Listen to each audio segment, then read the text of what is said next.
Good afternoon, everyone. Very warm welcome to all of you.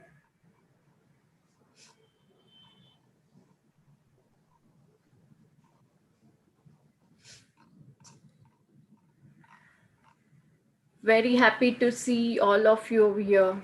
Hope you are having a good week.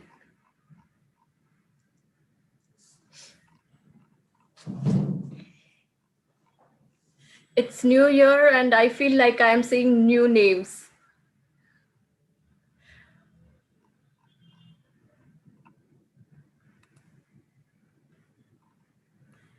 Happy New Year, Sapna. Happy New Year, Bharat.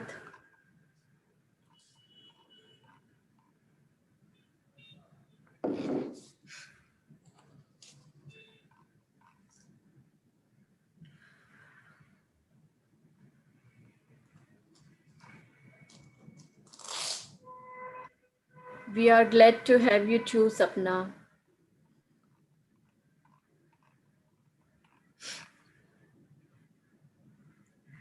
All right, so it's 3 o'clock. We will start with our today's webinar. So once again, good afternoon, ladies and gentlemen, and wishing you all a very happy new year to you and your family members. And very warm welcome on the very first session of the year 2020-21. So let's talk about this today's webinar. When you think all about all the investment you have made in your business, from cutting edge tools and technology to these state of the art facilities, have you stopped to consider your employees, arguably the most important investment of all? Of course, it's not enough to simply offer training programs. You need to ensure that the organization embodies the right core set of values necessary to accomplish your business goals. Taken together, that set of values and behavior is what defines your company culture. How can you redefine your culture to match your business goals?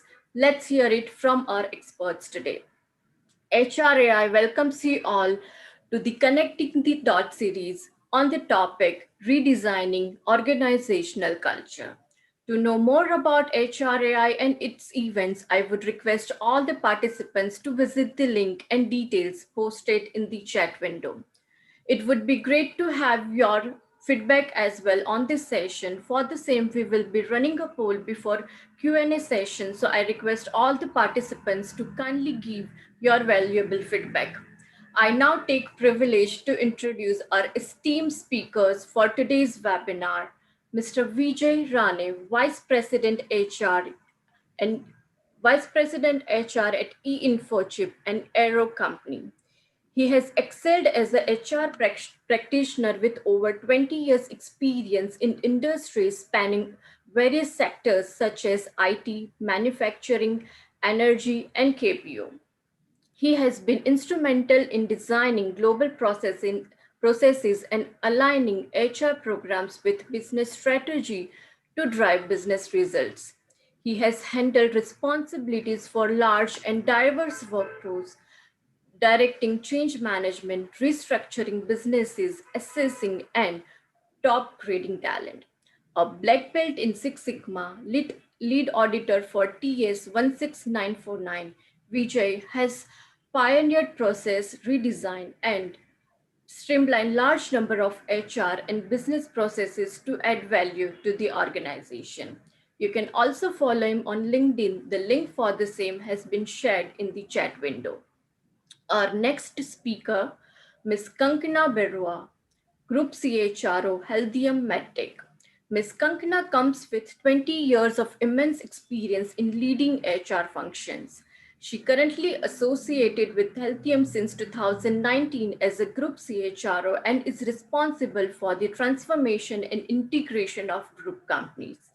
An enterprising professional with a background in human resources, Kankana is a great coach and mentor and is focused on creating platforms for employees to operate at their full capacity. Kankana's previous experiences include being Chief People Officer at Telesolutions Private Limited, Senior Vice President and Group Head Human Resource at Jubilant Drug Discovery and Development Services. She has completed her company secretary course from ICSI and is the first women company secretary from Northeast India. In addition, she is also a law graduate and holds PGDHRM degree from Pondicherry University. You can also follow her on LinkedIn. The link for the same has been shared in the chat window. Our next panel member is Mr. Vinay Trivedi, Head HR, Tontech.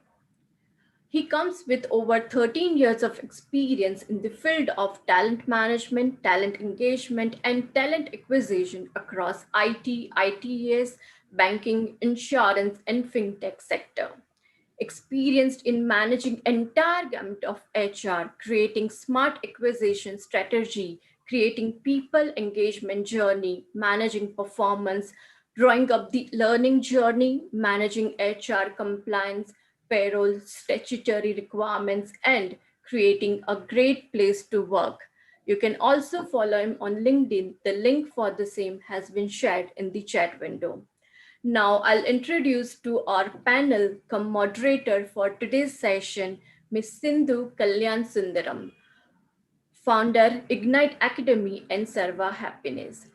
An organizational development coach, Ms. Sindhu helps corporates through her workshop on leadership, communication, goal setting, culture setting, and the like. With experience across UK and India, her two ventures, Ignite Academy and Serva Happiness, were conceived out of her passion to enhance effectiveness of organization and their people.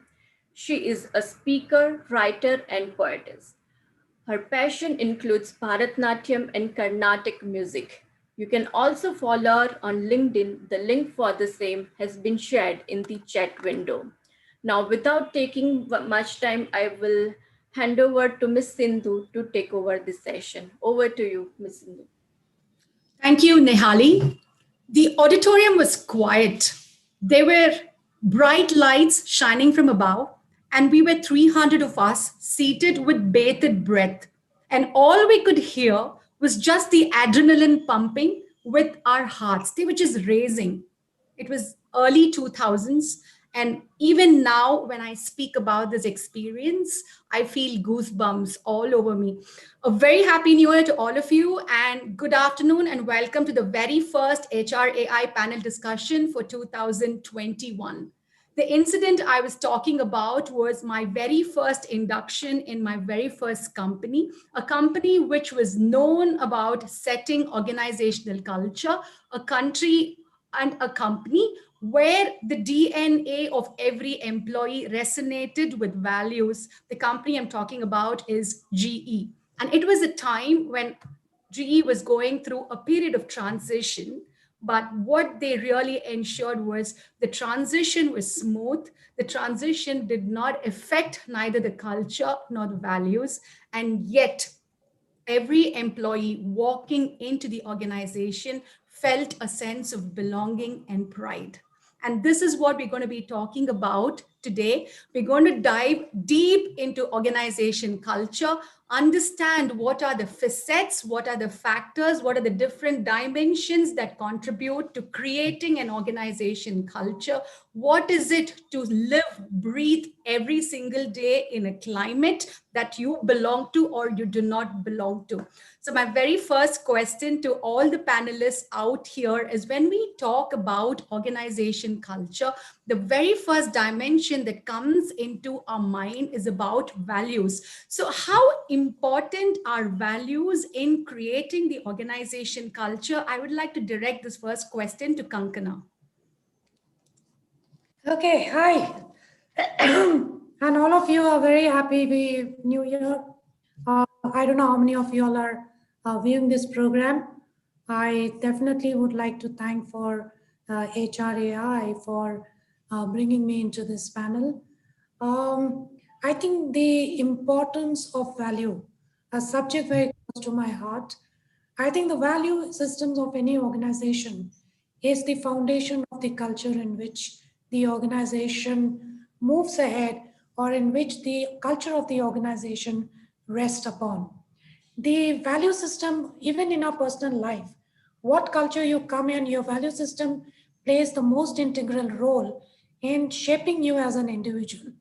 Just as your value system plays the most integral role in shaping yourself as an individual, similarly, the values of an organization is the predominant factor which shapes the culture of the organization.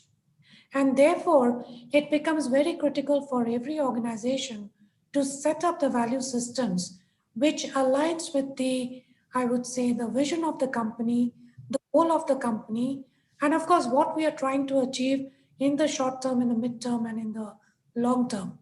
However, the fact remains while your business goals may keep changing, but the foundation of the organization, which is the value system, and from which the offshoots of a culture comes up, becomes the most important part of any organization that you choose.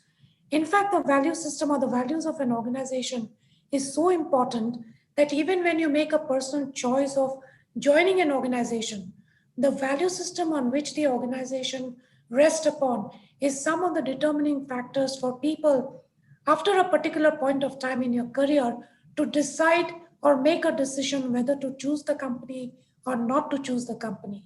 There has to be a great alignment with the value system of the company along with your own personal value systems. So I think value, whether it is company, whether it is personal, plays the most important part in shaping the organization, in shaping our personality, in shaping the entire environment. So for me, value system comes first and then comes the rest. So that's the importance I would place on the value system. Or the value. Wonderful, Kankana. Thank you for setting the tone and actually letting us know your belief about values being the pillar on which the entire organization rests. I would like to ask the same question to Vijay. So basically, good afternoon to all of you, and wish you a very happy new year. I hope this year be very different than the last year, and we go back to the normal norms of working back from office. Because to me, that's where the culture eliminates. A lot of time we talk about culture, but do we really understand what is culture? If we ask somebody what is the culture of the company, people may not be able to answer. They would talk about their experiences. So to me, culture is all about what various employees experience in the organization, and the experiences of every individual vary. There could be a manager doing things in a particular way. There could be a B manager doing things in a very different way. So the experiences of the employees under the A manager and the B manager are going to be completely different. How do we make sure that these differences are still valid while we have certain values which are inculcated across the organization? That's the key to me, to be able to really give a holistic experience to the people. So to me, values are the guiding principles for the people to do certain things. A lot of times we hear, especially from HR, we would all talk big things. Oh, our values are this, our values are that. This is what we believe in. When you go on ground and ask people how many of them really remember the values, I'm sure not more than 5% will be able to tell you these are our values. That is, and we may not accept, but reality or fact is that we go and ask employees what are our values, we'll know the reality.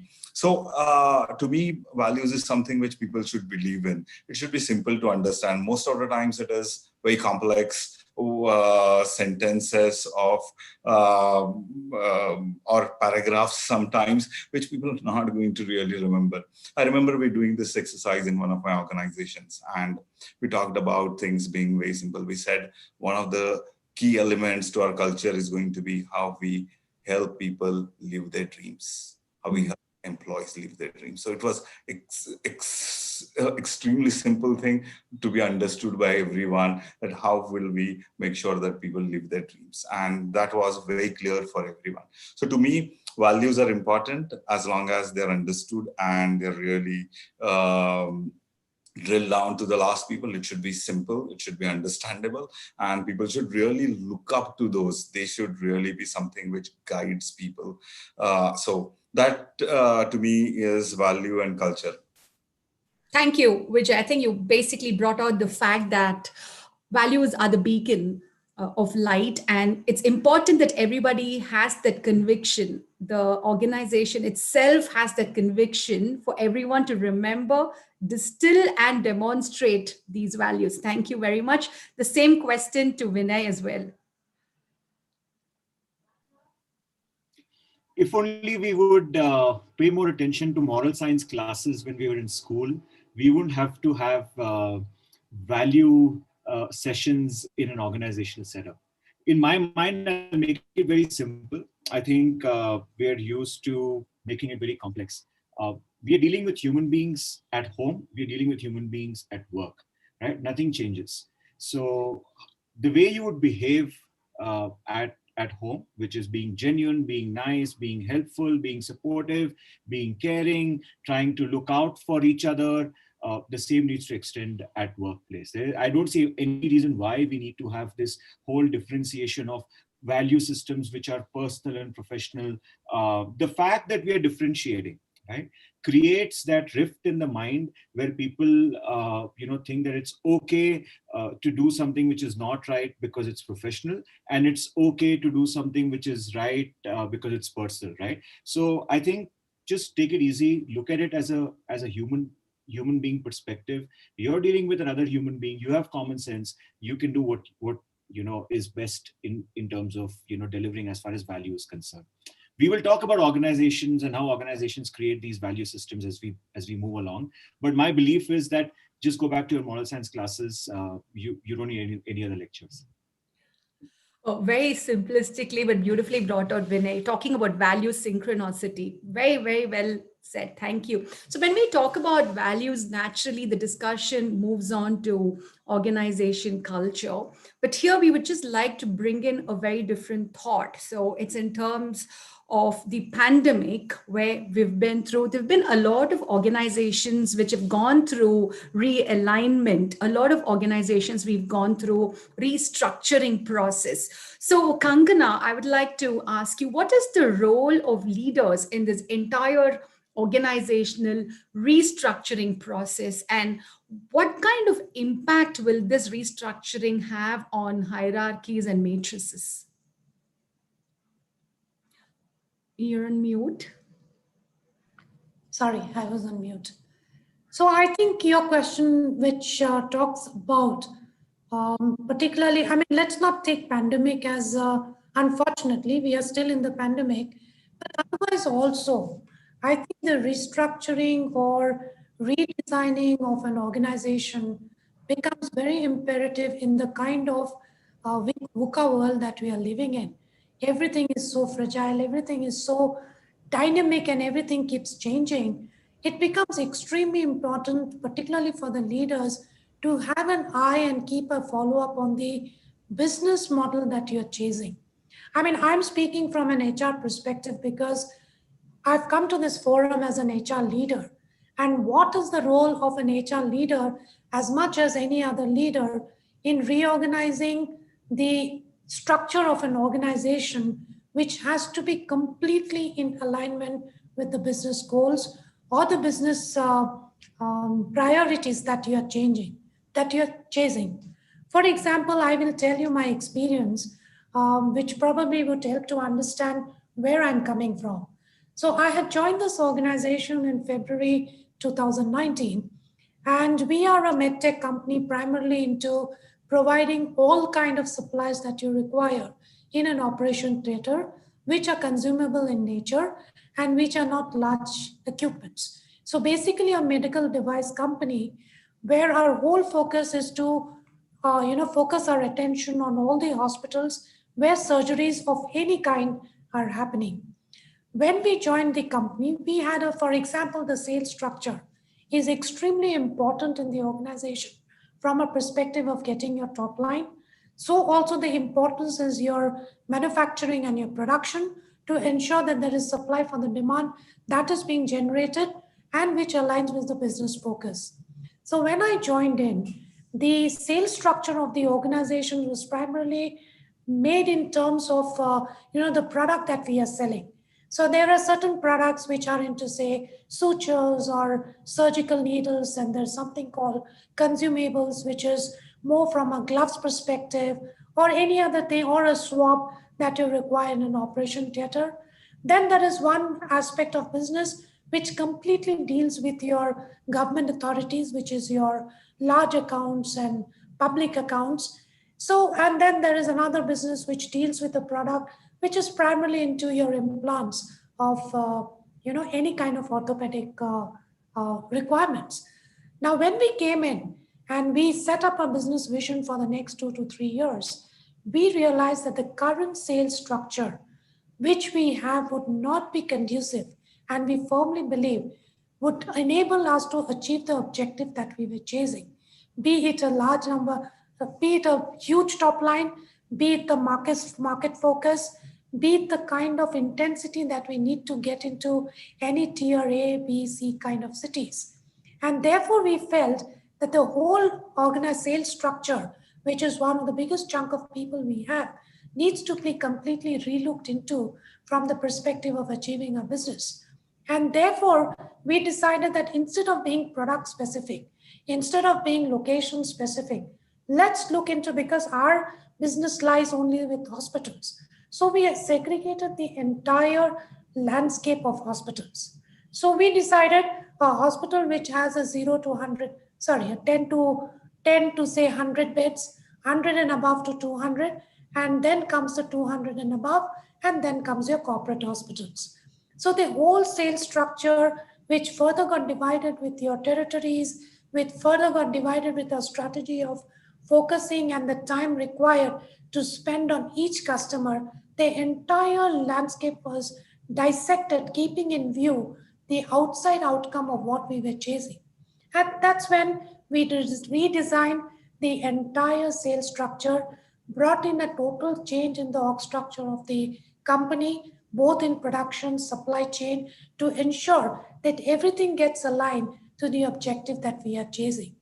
So I felt it was important to give this example, which will allow us to relate why it is so important and how if we do a redesigning of the org structure to ensure that we align with the business objective.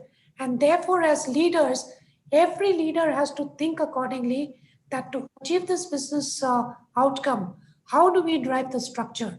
We cannot think of a structure today which is like before, traditional structure, which you do now and you don't change it for 10 years. No, today we have launched the new structure.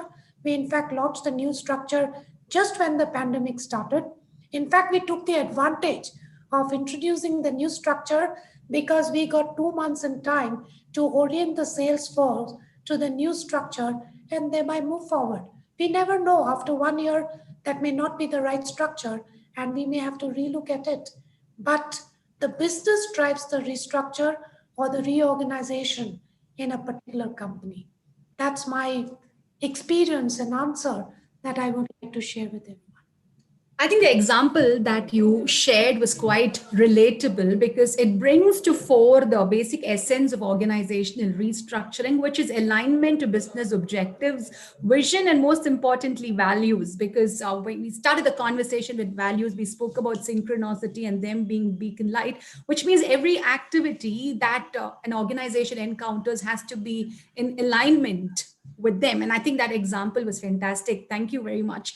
So when we talk about alignment, as you said, one of the classic examples, literally a case study, is that of the Tatas, especially. I'm sure all of us have read about it. When 26/11 happened, we all read about how each and every employee in the hotel assumed ownership, assumed that sense of belonging, and were at the forefront protecting the guests, right? There was no second thought. It was as if it was just an impulse, a reaction that just triggered, and everybody was there at the forefront. That speaks about organization culture. That speaks about the depth to which these values have got distilled into each and every employee. And picking out from that example, Vijay, my question for you is, how is this sort of organizational climate slash culture created and nurtured in organizations?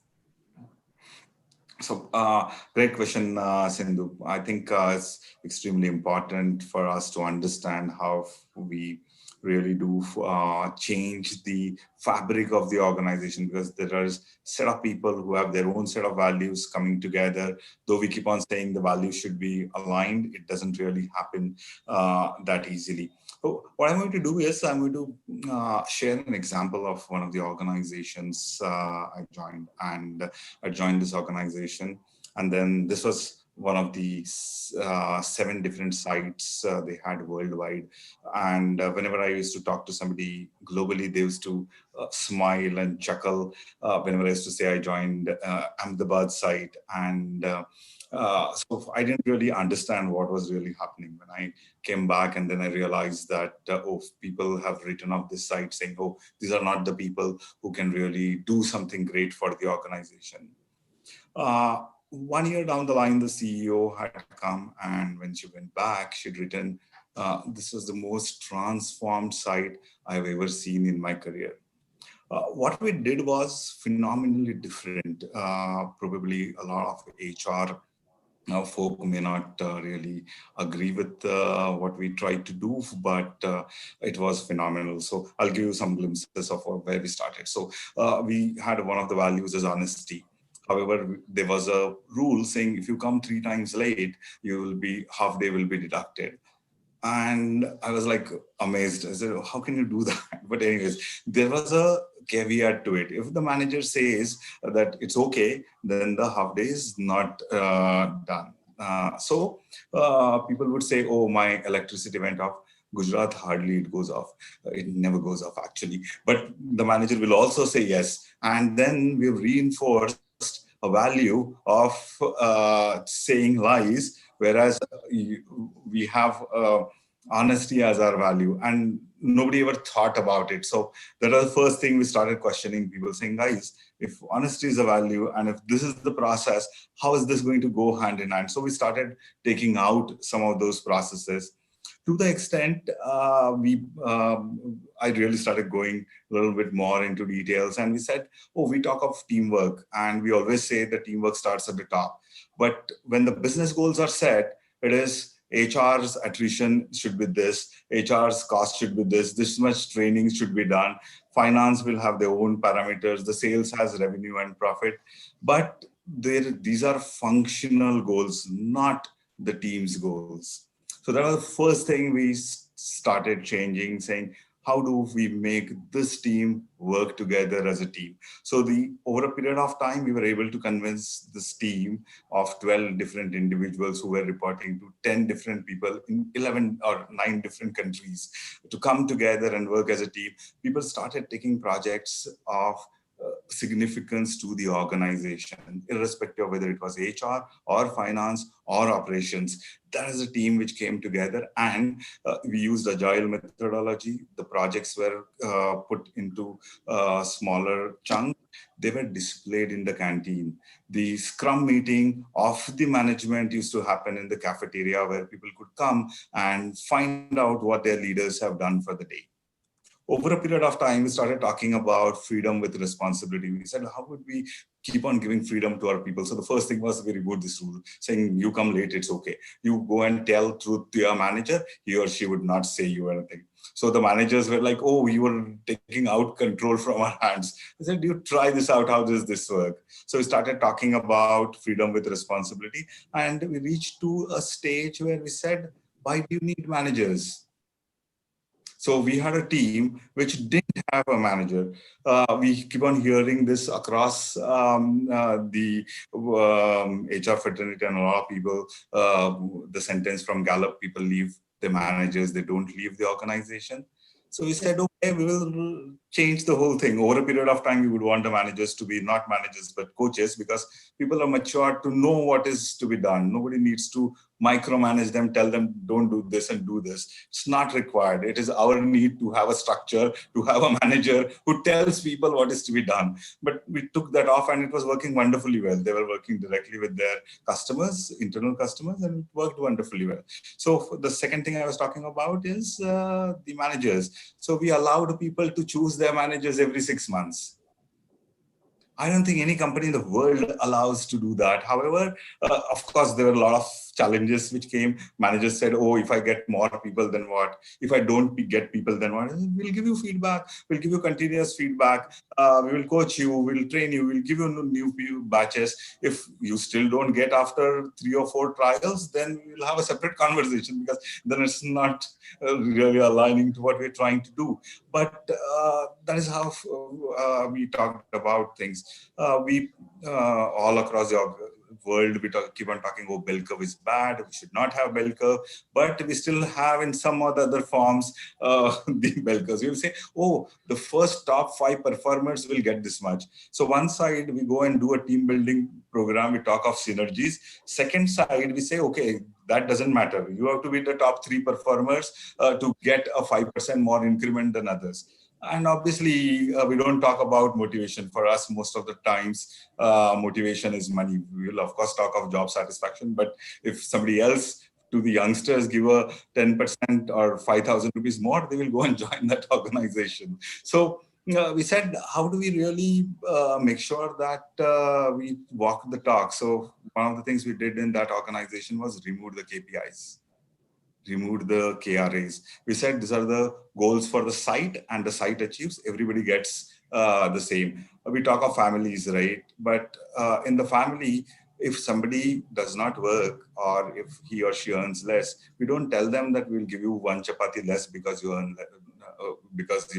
earn less. But we do that in the organization, and then we call family. So we said, no, everybody will get same increment across the board, right from the site director to me to everybody else. And it worked wonderfully well. We had questions saying, how will the high performers be motivated? We inculcated a program where we said, what do you want to do in your life? We talk of passion, and we have intrinsically motivated, passionate people. So we did a program called as Vision on Canvas, where people could find out what their dreams in life were, and then what better than we helping them to achieve those dreams. So that is the kind of values, transformation, culture, which I tried to do in my last organization. Obviously, it doesn't come with one person. The whole management team had to believe in it. And it was simple, as I said in the beginning. One of the things was, how do we make people's lives better? How do I help people live their dreams? That was the main aim, and that's how it all got translated. So to me, that is how you design cultures of the organization. Decide what you want to do, the purpose. Once you have the purpose, then you can go into depth and find out what you really need. And to me, if you have passionate people, your organization is secured for next 100 years at least. Wonderful, Vijay. I'm so glad we had this question, because what you basically said right now brings a very humane perspective to HR. You're basically talking about how the entire HR fraternity need not only be stuck up between theory, textbooks, and models, but they can be customized. They can actually embrace a very human perspective. It's okay to break the rules, or it's okay to create and redefine your own rules, which is only going to create and add more value to people around. I think that was a brilliant example. So thank you so much. And you use terms like freedom with responsibility. I think these are things which drive ownership. Instead of forcing ownership onto someone, you give them the freedom, but they know that they are responsible for it. I think ownership then becomes intrinsic to people. They then start becoming intrinsically motivated and driven, and a sense of belonging develops, right? Like you said, in a family, when a person doesn't earn more, you don't give that person 1 chapati less. So when an organization starts embracing these kind of values, employees start having that sense of belonging, and they start saying, this is my company, this is my team, I belong here, and therefore I will do everything to enrich myself and the organization. Very well put. Thank you so much. So on that note, continuing on that note, so to Vinay, a few years back, let's say again a decade back, the concept of success for an individual was probably defined as saying, okay, I'm earning a six-figure salary, or I've gone abroad. That was success, very tangible. But today, the entire concept of success or the entire concept of culture has changed. Today, we have more intangible terms such as, am I respected? Am I trusted in the organization? Am I valued? And if the answer is yes, maybe I'm a successful individual. So, Vinay, my question for you is, what are your thoughts on what are the recent scientific findings on the indices that define organization culture? Anything that you've come across? I think you know there has been a huge change in the workforce that has come in, with millennials and Gen Z coming in. A lot of perspective of how workplaces have to be is also undergoing a change as we speak, and has gone through a tremendous change over the last decade. What is more important today for the workforce is, am I aligning to the purpose of my life? Earlier, we would look at an alignment with the organization's purpose and what the organization is doing. Today, individuals want to look at how their sense of purpose and belonging is aligned with what organization's sense of purpose and belonging is, right? That's a huge change culturally, and there are a lot of studies that talks about how purpose is becoming the core, even from a candidate perspective. Earlier, purpose used to be the core only from an organization perspective. So that's the first change that has happened, and that will continue to evolve. The second thing that has happened with, again, a younger workforce, and literally we are seeing two or three generations, actually four in some cases. Gen Z also started working now. So there are four generations that are actually working currently in a workplace. So what is that doing culturally or from an organization perspective? And then there are a lot of studies around it as well. Is it's bringing in a lot of room for spontaneity with the VUCA world, which we all know that we are living in. Uh, we were just not being as spontaneous as we should have been to respond to situations. Now we are becoming more. So we would talk agile, we would talk VUCA, but we would really be very scared to thread that line when it comes to actually doing it. So there are these things that are coming up in workplace cultures. So spontaneity is going to be here. And culturally, people will have to start living with how spontaneous things work. So these are two very critical aspects that are changing as far as dynamics from a employee or a candidate culture nuances perspective we can talk about. So, Vinay, do you also end up measuring these, or how do you understand that, yes, the people or the organization is agile or spontaneous? Or do you do it as a case by Let, case uh, scenario? let me try and share an image that will show. One second.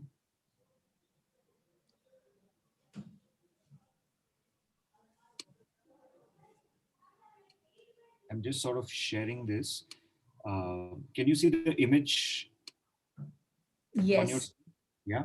So largely organizations culture, right, uh, revolves around these three or four boxes, and every organization also. And Tushar, in fact, just asked a question saying, when do we realize when we have to change our culture, or when do we have to really reinvent the wheel, etc. So. I'll just give you like a quick 30-second overview of each one of them. Clan is usually a culture that behaves like a family, that behaves more like, which is mentoring, let's do things together, let's grow together, that kind of environment. Adhocracy is more of high on risk taking. They're really the ones who want to do things first. They are the ones who want to really quickly move things in a perspective. Market oriented cultures are they focus on competition. What's competition bringing out? How do we have to deal with competition? How do we get our products, etc., etc. And hierarchical are sort of, transitional cultures where people follow a certain hierarchy. There is a fixed protocol, etc., etc.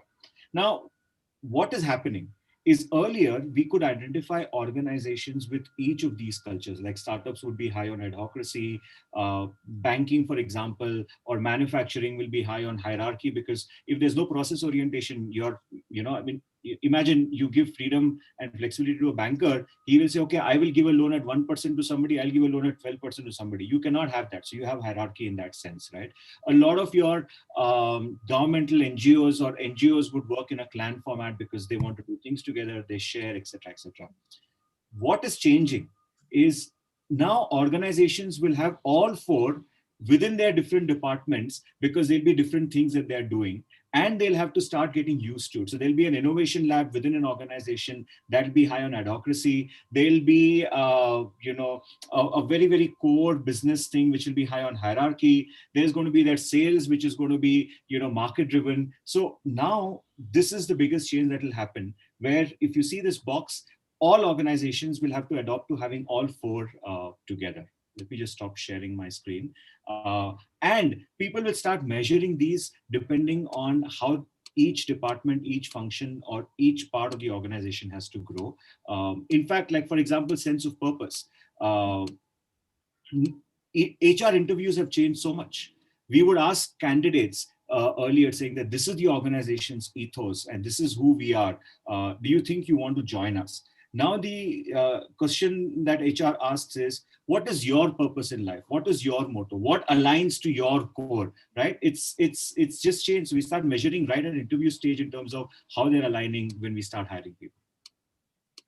Beautiful, Vinay. I think that model very aptly summarized the integration of four different ways of working. And like you said, it's important to be spontaneous and right at the spot, understand this is how we probably need to be working in this scenario. That sort of flexibility and adaptability is very important. Thank you. So, when we go to organizations and we measure employee happiness, we measure employee engagement, there are companies that ask us, Sindhu, can you measure parameter A, B, C? So every organization has its own parameters. So some organizations tell us, Sindhu, can you tell me how employees feel about leadership? And some organizations say, Sindhu, can you tell me how engaged employees are? So the requirements from organizations change depending on the domain, the culture, and even the HR person who is actually sitting and asking me, what can we measure? But from a very holistic perspective, Kankana, I would like to ask you, can you tell us, in your opinion, what are the top 3 traits that constitute to a strong organizational culture? I think it has to be a little bit relative to some of the questions you have put forward to Vinay, but with the kind of the kind of mix of people that you have in any organization. And I think whether the traits of a constructive culture, I mean, every company would aim to provide a culture which is conducive to the people who work there, because ultimately it's the people who's going to make it or break it. Having said so, I mean, when I say a constructive culture, I guess we also, culture anyway, we all know it helps us in achieving our business objectives. It is what which keeps the manpower in the organization, that feeling of belongingness, the feeling a part of the organization. All this comes with the culture that you create in the organization. Now, what we have seen, and again, interestingly, Vijay had also said that constructive culture, we write our value system of honesty and integrity. Here we expect people, particularly the HR team, is sitting here and policing what time you're coming in, what time you're going out. I mean, these are not constructive culture, in particularly in today's world, where technology is so enabled, when people are so well read, people are so well aware. If you do not provide a constructive culture where there is an element of trust, where there is an element of belief that my employee would do everything in the interest of the organization. So the concept of value system is on one hand, But at the same time, the culture of ensuring that we have trust on our employees, we keep saying mutual trust, mutual respect.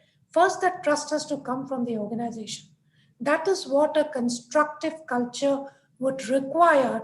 And as a foundation, is a trust as a culture of trust.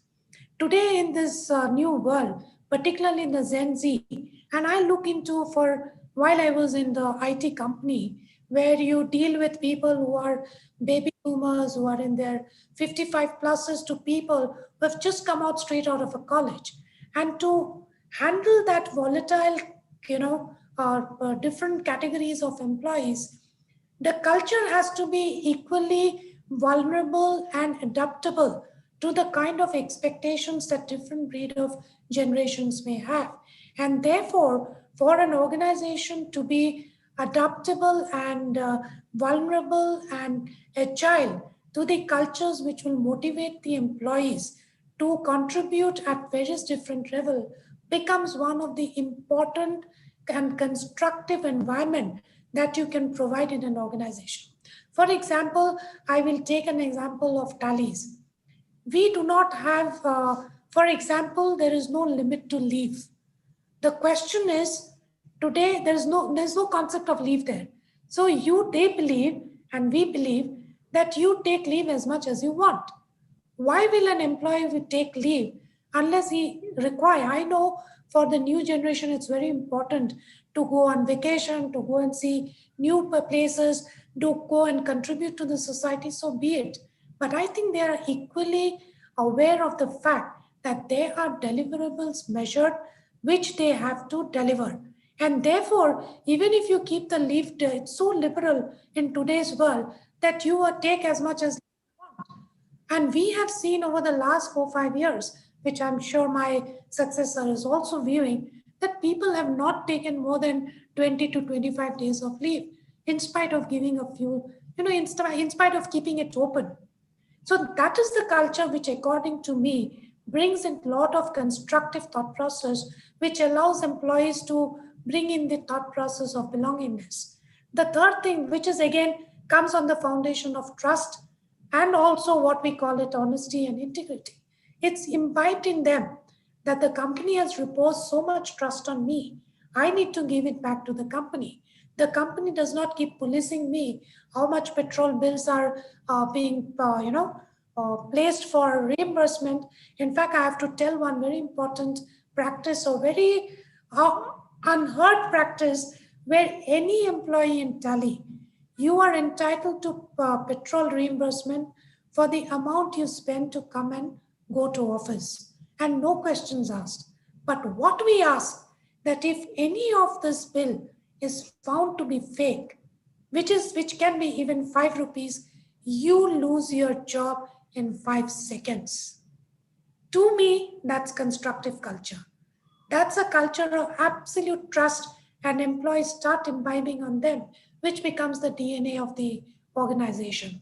The second constructive culture is we should not restrict people from giving their opinions, people from giving the feedback, and therefore becomes very imperative and important for all HR folks to encourage constructive feedback.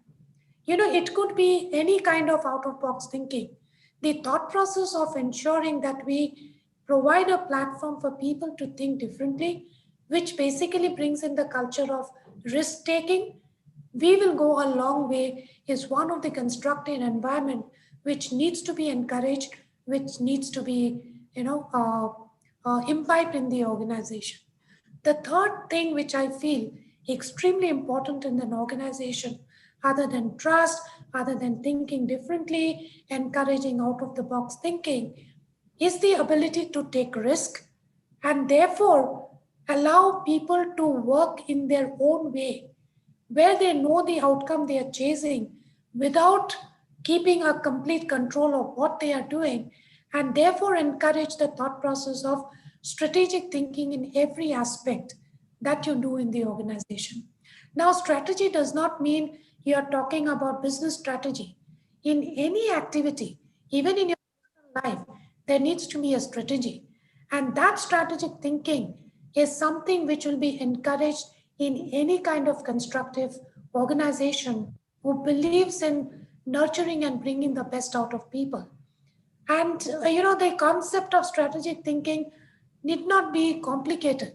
It's simple thing like I have 5 tasks to do, say from home, and I have 2 hours. Which task should I do first? Or supposing I'll just give a simple example that I have to meet someone today, I have to deliver something, I have to pick up something from somewhere. How do I strategically think in terms of the distance, time, and finally needs to be completed in 2 hours? That itself is a simple strategy. And therefore, a constructive organization needs to nurture every employee to think in that direction. According to me, these 3 things plays a very important role in defining a constructive and a conducive environment in an organization. That's my opinion. Fantastic, Kangana. The way you said it brings out one key point that organizations drive values by not stating that these are values. They walk the talk. Typical example was of integrity. Instead of telling people that integrity is our key value, you're giving them the opportunity to demonstrate integrity. Like you said, submit your petrol bills, but if we find that they are fake, you lose your job. So you're giving them the opportunity to experience what integrity is, without actually teaching them and telling them you have to follow. I think that's beautiful. That is walking the talk. Many times when we have conversations with friends and fellow workers, we understand that people leave organizations because number one, either their sense of purpose is not fulfilled, or number two, probably there's a lack of alignment between the organization and themselves, or number three, there's no trust, or number four, they just don't feel that sense of belonging to the organization. And somewhere down the line, it's the people who make or break the organization, and that's why we call them the human capital, isn't it? So question to Vijay. I remember reading Simon Sinek when he quoted one of the Zen Buddhist sayings, where he says, how you do anything is defines how you do everything. Okay, so how you do anything defines how you do everything. So what is the competitive advantage that a strong organizational culture will give to the organization? So, Sindhu, over a period of time, what we've realized is, initial phases, if you see, of the industrial revolution, we would see technology being the key. And then over a period of time, the technology was transferred to people. Now, technology is not the key. Yes, you have a technology to build a product, but once you build a product, it is not very easy for somebody else to copy the product. They can very easily build that product or buy that technology. So technology is no more your advantage. Your advantage is somebody who can really keep on building that technology. So people really are key to be over a period of time. They are the ones who are going to keep on making difference. And a lot of times we keep on talking about it. The question is, how do we really build that people from the old terminology in HR, which is the KSA, which is the knowledge, skills, and attitude, to be able to really be the key for the success of the organization in the future. So how do we really make sure that we have those people who believe in the dream of your organization? How do we make sure those people are then passionate about achieving your organizations and their goals, which over a period of time, at some point in time, have to culminate together? If we have that kind of people, if we are able to leverage their skills and their passion, to me, that is when we would have really made an organization which can very easily adapt to the changing technology, which can very easily adapt to market, which can be way beyond what the competition can think. A lot of times we've seen, are you market oriented? Are you market disruptive? Why is that question not being asked? Can you really bring up something to the market which can transform things? We keep on talking about design thinking. We keep on talking about a lot of innovative things. But when it comes to really delivering why is that not getting translated? So to me, if we have an organization whose culture is really to nurture people, to build that passion, and then have disruptive market practices coming up, you will be way ahead of the competition. You'll be way ahead of the competition if you listen to your people. A lot of times we talk saying we would listen to our people, but we don't really listen. We hear to them and we don't do anything about it. We will have suggestion box, we will have all kinds of things, but we don't really do anything. The day we start doing things which our employees really say, not everything is valid, but we validate those things and we will be way ahead of what others do. When we stop comparing ourselves with others, that's what is going to give us a huge competitive advantage. A lot of times we say, oh, this company is doing that. So if we talk of culture, the first name people would always come out with be Google, right? And I don't know how many of you have been tracking Google, but there is a union formed in Google in California. And this is the first time a union has been formed because the employees believed the organization is not treating them fairly. So to me, if we really are able to listen to people and do all these things, it really changes, transforms things. So one of the things again being talked about is psychological safety. Can I go and talk to my manager, my heart out, without having the fear of getting reprimanded for it? So to me, this is what is going to really make, if we are able to really do that, then people would be heard, listened, and then the whole transformation. To me, this is what will give an organization a competitive edge. To sum up, because I talked so too many things. So one, really having passionate people, bringing their passion out, talking about disruption and not just saying that, okay, we will do what the market does, talking something different, having people talk their heart out and listening and having that translated as a part of their strategy, as a part of the organization's culture, and doing those things. I think the 3 or 4 things which I would sum up would really give organization an amazing competitive edge. When you talked about listening, that really stood out. And I also see a few people responding and acknowledging the listening factor that you spoke about. I remember speaking to one of the employees and asking them, how do you feel about your job? And the person was telling me, yeah, I keep doing Excel sheets day in and day out. Okay, why do you do Excel sheets? Was my next question. Well, my manager asked me to do so. Well, yes, your manager asked you to do so, but you creating an Excel sheet, how is that going to impact the organization? The employee was clueless. And it actually talks about the kind of culture. The employee sitting there is not aware of his or her contribution to the ultimate vision or the goal or the objective of the organization. And that is where I think listening comes in. If only managers and leaders can pause in their tracks and stop and listen to the said and the unsaid words as well. Why is this employee silent, or why is he off track today? These kind of give cues to what kind of culture we are setting in our team. So thank you very much, Vijay. So this is a very famous saying by Brian Tracy, which goes that the true test of leadership emerges during crisis. And I'm not quoting it verbatim, but that's the meaning of the phrase. So Vinay, my question to you is, how has your organization responded, and has it managed to retain its culture, or has it evolved over the past 9 months during the pandemic? You know, we didn't have to do anything differently during the pandemic to deal with the situation. And I say this with a lot of pride because there were a lot of things we were doing that were right, which helped us cope up with the online version of the same thing that happened as well. We've not had attrition in this period. People have continued to work remotely. We meet them occasionally at meetings, etc. But there were 2 or 3 things that we experimented while we were in the pre, corona stage, and that continues to work. A lot of people have been regulars at attending a lot of my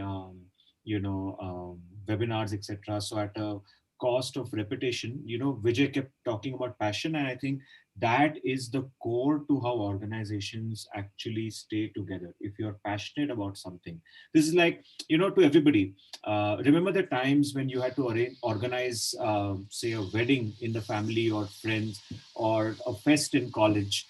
Nobody told you to stay up till 2 o'clock and do certain things. You did it yourself because you wanted to make sure that the event was a success, right? Now, imagine if you're bringing in that zeal in a normal workplace where you don't have to tell them, people do it because they are passionate about what they want to do. Really shapes how organizations work, right? Listening to, again, another important point that Vijay was making, right? We have started something called as weekly gossip meetings. We actually discuss non-business essentials once a week, and of course that we've sort of tweaked a little bit during the pandemic. But essentially, I would go to a meeting where I will tell them how pathetic the traffic was, and how somebody was running over me, and how I was late, or how somebody else, somebody's cat died. I would just gossip and not discuss anything but non-business things is what we would discuss. How that helped is, suddenly, a lot of frustration doesn't stem out of your work. It stems out of a lot of other factors around you. Say, for example, you've had a bad day in the morning with the maid not coming in the house, and you've gone in with a bad mood, and somebody asks you for a report. You'll be like, yeah, that's what I'm going to do all day. I'm just going to keep doing Excel sheets and reports. So the reaction is not really to the work, but reaction is because of something else. These gossip meetings, sort of started allowing people to release their steam. It also started, it also actually gave people an opportunity to, just talk about what's happening in the grapevine and pull each other's legs. And believe you me, while it sounds very risky, it worked wonders. It worked wonders because people generally knew what is happening around without having to have that communication channel. I made that unofficial communication channel official by gossiping officially, right? So that's one thing that really helps. Two other things that we did right in the pre-pandemic. We are a startup. We're an Indian startup, so we are a small organization. We are all the time trying to prove ourselves. We are struggling to tell people who we are and how we are trying to disrupt the market, etc., etc. It's like a tough job. I mean, when I have to represent a startup versus when I used to be in a large brand, I mean, I know the difference, where people will just hang up on me if I call them up saying that I'm calling from this HR team, etc., etc. We just did, and I've done that in one of our engagement sessions as well with the HRAI. We started singing the national anthem once a week. Suddenly there was an adrenaline rush, saying that, oh, I'm representing Made in India, I'm representing an Indian startup. All I did was sing the national anthem for 52 seconds. The adrenaline rush actually evoked a lot of passion among people of representing the brand that they were representing. And suddenly people will start talking of the brand very proudly, saying that, oh, this is what we do. Right? Kurta is a part of our official attires. We wear Indian formals to work once a week. We just don't wear it during celebrations or festivals or any of those special occasions. We believe that this is what we represent. Imagine you're talking to an African client wearing a orange kurta, and somebody like, oh, that's a bright dress you're wearing, and you say, no, this is what we do as an organization. The minute they are subconsciously talking of what they're doing differently in the organization, they're passionately pitching to the client or customer about who they are. So subtle changes, very simple changes, evoke huge responses to the way people respond to situations. And that's what has helped us even during the pandemic stage in sort of surviving. That's where we are. I'm really smiling listening to the weekly gossip sessions and you singing the national anthem. That's fantastic. And you're basically trying to evoke, as we say, the happiness hormones, right? Dopamine, oxytocin, serotonin, and endorphin.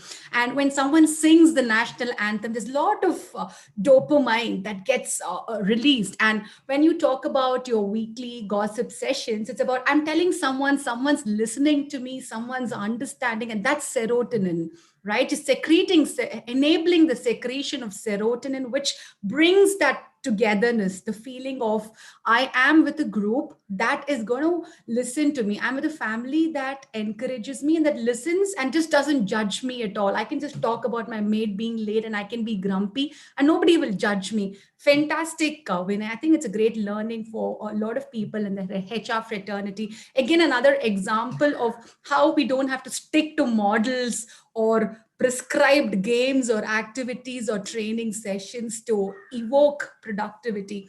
I think it's been a fantastic discussion, a very fruitful discussion of various thoughts. So if I had to summarize, we spoke about values. We spoke about values being the pillar, the spinal cord of any organization.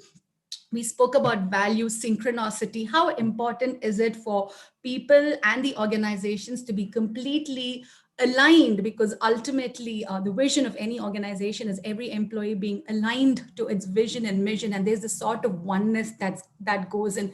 And a lot of, I would say, disruptive thoughts, be it Vijay talking about his experiences of transforming an organization, Kankana talking about restructuring the entire sales team, or Vinay talking about the gossip sessions. That's going to stay in my mind for a long time, and singing the national anthem. And then we spoke about listening, empathy, passion, vulnerability, being spontaneous. Thank you so much for such a fantastic session. And thank you, audience, for also putting forth those questions.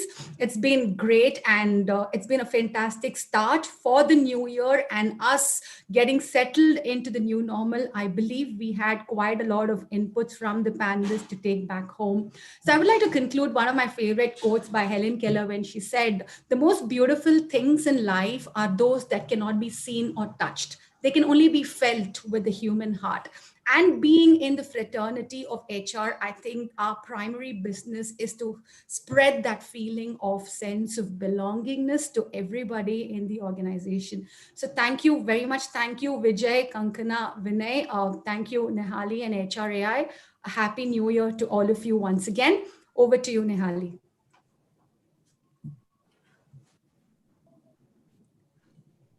Thank you so much, Sindhu, for moderating this session so beautifully and taking maximum questions. Before we conclude this session, I would request all the participants to please participate in the poll, and please provide your valuable feedback.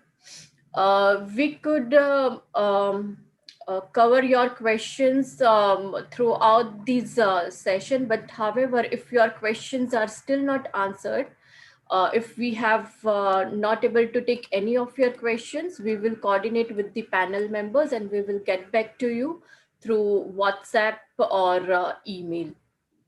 So once again, thank you so much, Sindhu, and all the dear panel members for your insights and giving your valuable feedback. And to all those who wish to share and learn, you can also access all the slides and recording of our today's session from our YouTube channel, and link for the same has been shared in the chat window. Before we conclude with today's session, we would also want to thank all the associations, Geisha, NASCOM COE, GlipTalk, Telgro, LinkedIn Local, and LinkedIn Local India and Ahmedabad for supporting HRAI and its event. To know more about this association, I would request all to kindly visit the links provided in the chat window.